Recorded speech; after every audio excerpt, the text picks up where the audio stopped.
High time frame candle highs and lows are not random. They are predefined. Price targets specific levels, not zones. This is the Euro-British pound weekly chart. Let's find out why price formed the recent weekly high and low. Let's start with last week's candle. Notice how the weekly low had a strong reaction after reaching its target. So where was that target? The target is the bearish candle on the left. That bearish candle is aligned with a fair value gap, and it also serves as a bullish order block, which makes this level much more significant. Now let's look at the weekly high. Where did price react? I've drawn a horizontal line at the weekly high. It's not difficult to notice that there are two possible levels that could explain this reaction.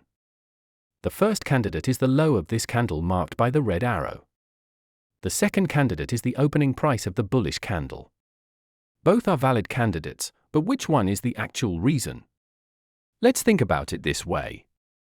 The low marked by the red arrow is itself a reaction to the opening price of the bullish candle marked by the green arrow.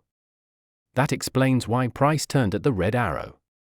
Therefore, the weekly high marked in orange is reacting to the red arrow level. Do you see the logic?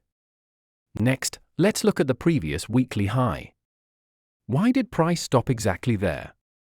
You probably already spotted the answer. Price reacted precisely to a balanced price range, or BPR, in ICT terminology. Notice how long price stayed above that range. Remember this, the longer price remains above or below a balanced price range, the stronger that level tends to become. Finally, let's look at the previous weekly low. Again, draw a horizontal line at the low and look to the left. The bullish candle immediately stands out. The precision tells us everything. We don't need to search anywhere else.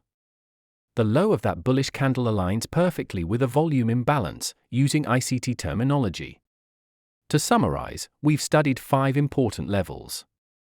In this example, every reason could be identified from the same time frame. Sometimes you'll need to look at a higher time frame, or occasionally a lower one. But when using lower time frames, don't go too far.